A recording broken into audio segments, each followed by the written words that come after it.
Peace, Israel, and Yah bless. Thy righteousness is an everlasting righteousness, and thy law is the truth. The title of this lesson is Yah dwelt in the midst of his people.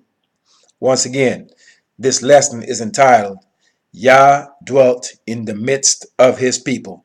Once again, brace yourselves, tighten up your jaws, don't turn to the left or to the right, or you will get hit in the mouth. We are to walk the straight and narrow way of the Most High's commandments. We're not to add or to subtract from them. Now, we'll do what we normally do. We're going to go through these scrolls and verify what's being said. Now, you have heard that JC died for the whole world. You've certainly heard that. And that JC is God manifested in man so that he can walk in the midst of men. I know you've heard that nonsense. Some of you still subscribe to that nonsense. So what we're going to do, we're going to slap down your foolish, vain imaginations right now and stop that nonsense. And there's no other place to go but in the books of the laws and the prophets, because anything else don't matter. Okay, anything new has been added. It's simple. And we were instructed not to add or to diminish from the Most High's word. All right, now, it's funny that the book of lies, these Romans, they happen to do both. They, number one, got something new, and omitted what's supposed to be there. So they added and subtracted. They did both. They disobeyed the Most High's word twofold. Anyway, let's proceed. We will start off with Exodus chapter 25. We will read verse 8. Excuse me. Exodus chapter 25 and verse 8 reads, and we will go through these scrolls and verify that the Most High dwelt in the midst of his people in the days of old. And he will again dwell in the midst of his people when the third temple is built, just like he did in the days of old. We will return back to the way things were at the first. Anyway, Exodus chapter 25, Exodus chapter 25, and we'll read verse 8. And verse 8 read, and let them make me a sanctuary, that I may dwell among them. That's the Most High speaking. So the purpose of the sanctuary was so the Most High will have a sanctuary while he was in the midst of his people. All right, let's move down to the same chapter. We're going to move down to verse 16. We're just going to read 16. 16 reads, and thou shalt put into the ark the testimony which I shall give thee, the 2 tables of testimony that he gave unto Moshe. Moshe was instructed to take those 2 tables of testimony and put it in the ark. If you've looked at the Emmanuel video or the Who is Emmanuel video that I've done a few years ago, there were some brothers also that did a video on Emmanuel. And their claim during the video was that the house of Israel had not gotten the testimony yet. Their rationale was that the testimony was JC. So my question was, well, if the house of Israel had not gotten the testimony yet, then what are those 2 tables of stone doing sitting in that ark? What is that? So that stopped those idolaters right there. Just nonsense. Okay? Now, let's move on to, we're in the same chapter. We're going to go down to verse 21, and we're going to read verse 21 and 22. Okay, so we know good and well the testimony of the Most High is his word. It's not a person. Okay, now, we'll read verse 21 of Exodus chapter 25. Verse 21 reads, and thou shalt put the mercy seat upon the ark, and in the ark thou shalt put the testimony that I shall give thee. So we know those 2 tables of stone, those 2 tables of testimony was placed in that ark. Verse 22, and there I will meet with thee, and I will commune with thee from above the mercy seat, from between the 2 cherubims, which are upon the ark of the testimony of all things which I will give thee in commandment unto the children of Israel. So the Most High is dwelling in the midst of his people, and he's telling Moshe, I'm going to commune with you via this mercy seat. So he can't do all of this if he is someplace else. He is in the midst of his people, communicating directly with Moshe. All right. Now let's go to Exodus chapter 29. Exodus chapter 29. 1 second. Exodus 29, and we'll read verse 42 and 46.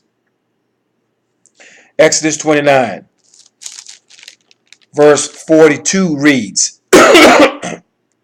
This shall be a continual burnt offering throughout your generations, at the door of the tabernacle of the congregation before Yah, where I will meet you to speak there unto thee. So the Most High would meet Moshe and spoke with him at the door of the tabernacle. All right. Now, verse 43, and there I will meet with thee, or there I will meet with the children of Israel, and the tabernacle shall be sanctified by my glory. Let me reread that, verse 43. And there I will meet with the children of Israel, and the tabernacle shall be sanctified by my glory. Let's read verse 44. And I will sanctify the tabernacle of the congregation and the altar. I will sanctify also both Aaron and his sons to minister to me in the priest office. Verse 45. And I will dwell. Let me reread that again. We're at Exodus chapter 29, and we were reading verse 45. And I will dwell among the children of Israel, and will be their strong one, or be their God. So JC did not come down as God in the midst of man to be in the midst of man. Yah has always been in the midst of his people, even from the time of Adam. Just so you understand that. Let me reread verse 45 of Exodus chapter 29. And I will dwell among the children of Israel, and will be their strong one. Verse 46. And they shall know that I am Yah, their strong one, that brought them forth out of the land of Egypt. Did JC bring us out of the land of Egypt? No. So JC is not the strong one of Israel. That I may dwell among them, I am Yah, their strong one. Not I am JC. Not we nothing. There's no we. There's no pure here. It's singular. Okay, so let's reread that again. Verse 46 of Exodus chapter 29. And they shall know that I am Yah, their strong one, that brought them forth out of the land of Egypt, that I may dwell among them. I am Yah, their strong one. That is very, very, very clear. All right, now, let's go to Deuteronomy chapter 23. This will be a short lesson. Short and to the point. Deuteronomy chapter 23, verse 13. Excuse me.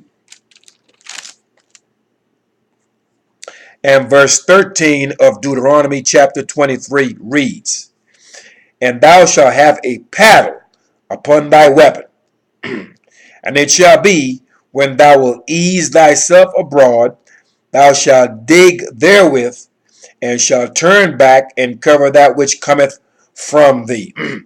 So we were to have a paddle while we were in the midst of our camps, that when we went outside of the camp to use the facilities, i.e. the restroom, we were to cover up that excrement. All right? Let's see why we had to have this paddle and why we had to cover this up. Verse 14. For Yah, thy strong one, walketh in the midst of thy camp. Let me reread that. That way you can stop talking all this nonsense about JC came as God to be in the midst of man. That is pure foolishness. All right. Let's go ahead and reread verse 14. We're in Deuteronomy chapter 23. Verse 14 reads, For Yah thy strong one walketh in the midst of thy camps, to deliver thee and to give up thine enemies before thee. Therefore shall thy camp be holy, that he see no unclean thing in thee, and turn away from thee. The Most High is in the midst of our camps. When we go use the restroom, we got to cover that up, because that's unclean. And nothing unclean and unholy can be before the Most High. And if you were unclean or unholy, anything that was done in those camps, the Most High sent the plague right then on the house of Israel, because he's in the midst of us. There wasn't no waiting period. All right. So I want you all to understand that. Okay. It was immediate, because the Most High is dwelling in the midst of his people. The Most High did not have to make himself, split himself into two and send himself down to be in the midst of man, or no garbage like that. This is foolishness. Okay. So the Most High was dwelling in the midst of our camps. So be mindful of that. Now, let's go to, also you can look at when the Most High summons Miriam, Aaron, as well as Moses, and scolded Aaron and Miriam for their talk, ill-advised words against Moshe. The Most High met them at the tabernacle and spoke with them, because he's in the midst of them. He was in the midst of us. Okay, so keep that in mind. Now let's go to Leviticus chapter 26. Leviticus 26. Leviticus chapter 26, we'll read verse 9 through 12. Leviticus chapter 26, and we're dealing with verse 9 through verse 12. And verse 9 of Leviticus chapter 26 reads, For I will have respect unto you, and make you fruitful, and multiply you, and establish my covenant with you. The Most High is not speaking to the whole world here. He is speaking to you, Israel, the nation, the bloodline, his sons and daughters. This is not everybody. And this is not based on one's belief. This is based on one's bloodline. So we're clear on that. Verse 10. And ye shall eat old store, and bring forth the old because of the new. Excuse me. Verse 11. And I will set my tabernacle among you, and my soul shall not abhor you. Verse 12. And I will walk among you, and will be your strong one, and ye shall be my people. So the Most High is telling us that he's going to walk in the midst of us, and that he did. That's how he was able to put plagues on us right away in the wilderness. That's how he was able to talk to us on the mountain.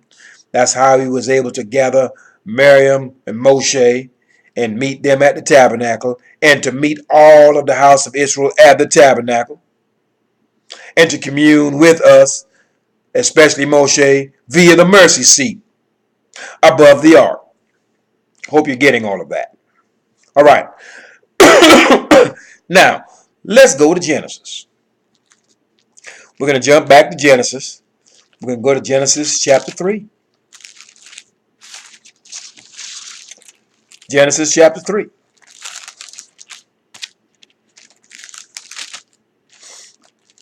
Genesis chapter 3, we're going to read verse 8. And verse 8 of Genesis chapter 3 reads, And they heard the voice of Yah walking in the garden in the cool of the day. And Adam and his wife hid themselves from the presence of Yah amongst the trees of the garden. So we know good and well that no one can hide from the presence of the Most High. Okay? But Adam and Eve are walking, and they heard the voice of the Most High, and they figured they would hide. Well, it is clear that the Most High is dwelling in the midst of that garden as well. All right? So that's why they feel that they could hide. Did he not instruct Adam? Did he not instruct Eve? Because he's dwelling in the midst of them. Very simple. Okay, he's dwelling in the midst of them. And that's why he casted them out. Because they were in the midst of him. I hope you're getting all of that. And while we're touching on that, the Most High being in the midst of his people, you read the book of Ezekiel, you will see clearly some of you foolishly believe you're going to die and go to heaven. Now that's foolishness also. The Most High said he's going to dwell in the midst of his people. He didn't say his people are going to dwell in the midst of him. So you're not going up to heaven no place. You're going to be, for those of us who are obedient to this word, we will be delivered back unto the land that he promised unto our forefathers. We will rebuild that third temple. The Most High will be in that temple as he was in the days of old. He will be a fire round about us in Jerusalem. And he will dwell in the midst of us, not us dwell in the midst of him. So you've got to go through this law and read this thing so you can understand that. Okay? Now, let's go to Ezekiel chapter 11. Ezekiel chapter 11.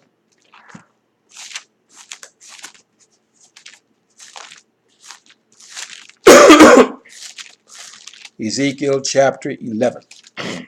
All right.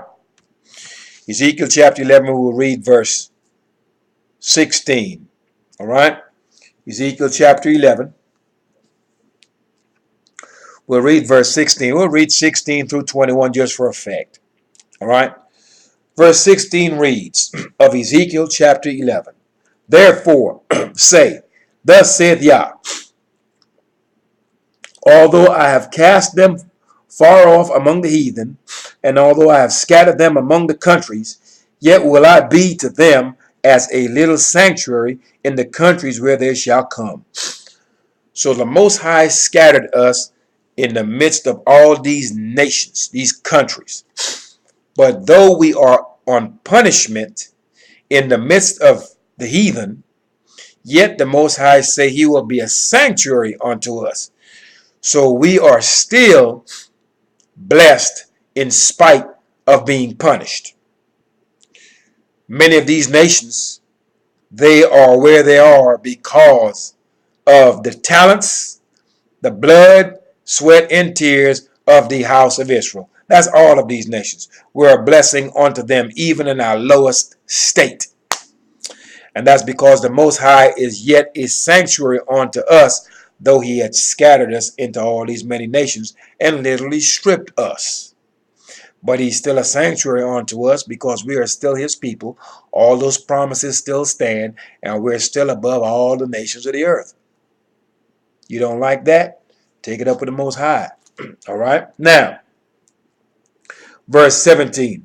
Therefore say, thus saith Yah, I will even gather you from the people, and assemble you out of the countries where ye have been scattered, and I will give you the land of Israel. So once again, we're going to be gathered out of these many nations. We're going to be sifted out of these nations. We're going to be taken out of these nations.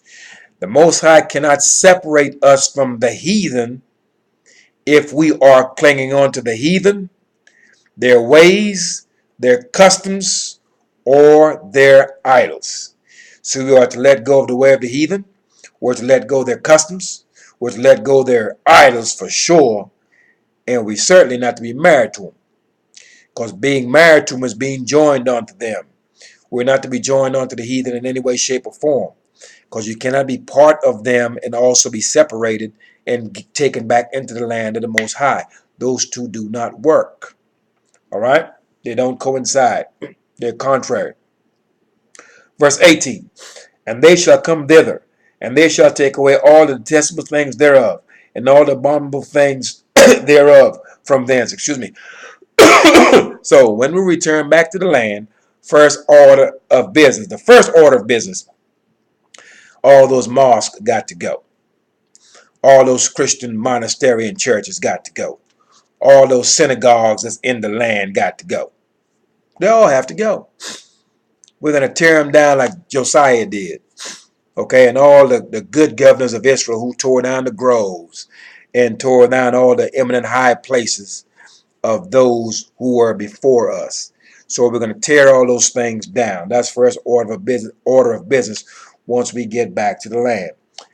And folks are not going to like that, but the Most High is going to strengthen us, and any weapon formed against the house of Israel who are walking in those laws, statutes, judgments, and precepts that's returned back onto that land, any weapon against us will not stand, will not prosper. All right. Verse 19. And I will give them one heart, and I will put a new spirit within you, and I will take the stony heart out of their flesh, and I will give them a heart of flesh. Stony heart. What does that mean? Disobedient heart, disobedient mind, rebellious spirit. He's going to remove it. Verse 20. That they may walk in my statutes and keep mine ordinances and do them, and they shall be my people, and I will be their strong one. So this is after we have returned back. He's going to give us a new spirit, going to give us a new heart, that we will walk in his statutes. So how in the world can you read this and say there is no law? How in the world can you read this and say that somebody died for your sins and they're coming back to save you? How could that possibly be? It can't. You're only going on things you were told, and you have not taken the time to go into this book to verify it or to even contend with it. But as your trouble increase and you seek the Most High, you will eventually turn to this book, and there's plenty of information out here in videos to help you understand. So as we read this law, the reason why I take the time to explain it to you in regular English is because many of you will read this book and have no understanding of what you have just read, and you have all types of degrees. And the reason for that is that you don't follow not one law. Okay? Not one. All right? Your heart is far removed from the Most High, but you continue to honor him with your lips. I love God. I love God. I go to church. I do this. I do that. And your heart is far removed from him. You do not follow any laws, statutes, judgments, and precepts, and you don't know anything about this book. And that's your problem. All right. Now, verse 20. Let me reread verse 20. That they may walk in my statutes and keep mine ordinances and do them. And they shall be my people, and I will be their strong one. That's obeying the Most High's law. Verse 21. But as for them whose heart walketh after the heart of their detestable things, idols, and their abominations more idols, I will recompense their way upon their own heads, saith Yah. He's going to kill them. That's in a nutshell. Okay? Let's jump down to verse 25 of the same chapter. Then I spake unto them of the captivity all the things that Yah had showed me. So you're in the captivity. We're in the captivity. And you're hearing the words of the Most High's law. And you're hearing the words of the visions that were shown to our elders and to the prophets of Israel. Now, the burden is upon you, or I would say the pressure is on you, whether you're going to hear it or forbear it. Okay, so you're hearing the words of this law. You're hearing the words of our elders. You're hearing the words of the Most High himself through his prophets. Now, you will have a choice to hear it and do it, or forbear it, absolutely ignore and disregard it. But keep in mind, we were given a choice. Life or death. And the Most High said, choose life that we may live, which means you have to choose this law. You have to choose this covenant, or you will be killed. All right. Now, let's move to Numbers chapter 5. We will read verse 1 through 3, and that will conclude this lesson. We're at Numbers, the book of Numbers. We're going to go chapter 5. Book of Numbers, chapter 5. We will read verse 1 through 3. All right, we're in the book of Numbers, chapter 5, verse 1 reads, And Yah spake unto Moshe, saying, Command the children of Israel that they put out of the camp every leper, and every one that hath an issue, and whosoever is defiled by the dead. Verse 3. Both male and female shall ye put out. Without the camp shall ye put them, that that they defile not that they defile not their camps in the midst where I dwell. Let me repeat that. You may have missed that. Verse 3 of Numbers chapter 5. So you understand clearly that the Most High has always dwelt in the midst of his people. The Most High did not have to take himself, split him in two, and send somebody else down there to dwell in the midst of man to represent him. It's never happened. This is a lie. All right? The Most High has always dwelt in the midst of his people. Now let's verify that out of the Most High's mouth. Once again, verse 3. Both male and female shall ye put out. Without the camp shall ye put them, that they defile not their camps in the midst where I dwell. Meaning he's there. And anyone that's unclean, put him out. Don't have him nowhere where I'm going to dwell. Where I am is pretty much what that means. So, this concludes the lesson that Yah dwelt in the midst of his people. The Most High has always dwelt in the midst of his people, and he will do it again. He said he will dwell in the midst of his people forever in Zion once we return back onto that land. So do not let anyone tell you that JC is the Son of God. Don't let anyone tell you that JC is God in the flesh, manifested to be in the midst of man, to walk in the midst of man, or no garbage like that. And the minute they tell you that, reference these verses that I've just put up. If not, shoot them a link to this video and tell them how could they possibly dispute the words of the Most High. Because the Most High is who's speaking right here. Most High said he was one. Most High said his son is Israel. He never said he was three. Ever. Most High does not change. Most High does not lie. And the Most High's word will stand forever. And no one contradicts or trumps the Most High's word. And the minute you decide to put anyone or anything before the Most High and his word, you have thus broken the very first commandment that the house of Israel was given. So, to the house of Israel, continue to take a hold of the Most High's law and his covenant. Stay out of all these houses of idol worship. You're not to be in it. Separate yourselves from the heathen and their ways. Certainly do not walk after the manner of their idols. These idols are devils. They can profit you for nothing. And that's why for the last 400 years plus, we have been praying to the idols of our enemies, and it has gotten us nowhere. The Most High did say that this would be a thorn in our side, all right, or a thorn in our eye, and it has been. It has been to our hurt. So, I encourage you to return to the Most High's laws, statutes, judgments, and precepts. Give the Most High no rest, that he may return and gather us from the midst of the heathen, plant us back into the land that he had promised unto our forefathers, that all the nations may know, hear, and fear the Most High's word, and that it will be firmly established the words of his prophets, that indeed we are the house of Israel. We are those who have been scattered, who have been stripped. We are those who have laid down for the other nations to walk over and trample upon. And the Most High did say that he will raise us up in the midst of all the nations where he has scattered us, an exceedingly great army.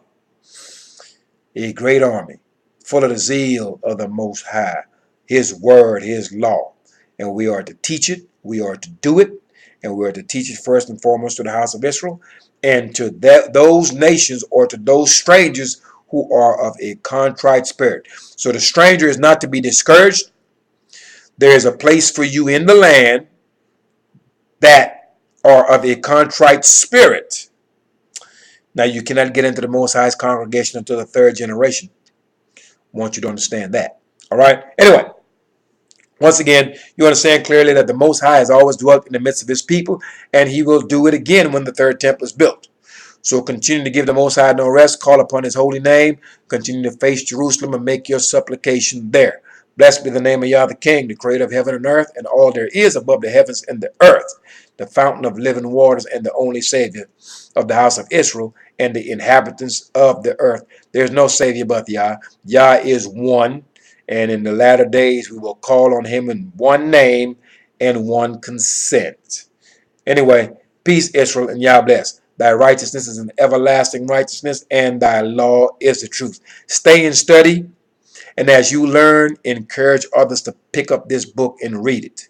Okay? There's many and much information that needs to be actually sifted through, and there are men of the house of Israel who have better understanding than most of us out here right now. They have just not been awakened yet. This is a puzzle, and the whole family, all hands need to be on deck, okay, because we have to go through this stuff, sift it out. But the Most High did say he will make the crooked things straight. And the only people that's going to make this straight is going to be the house of Israel. So don't let a heathen, no, let me make it simple. A man of Israel has no business debating with heathens. For what? There's no need to debate with a heathen. There's no need for a man of Israel who's walking in this law to debate with an idolater. For what? It's a waste of time. Once again, peace and Yah bless Israel.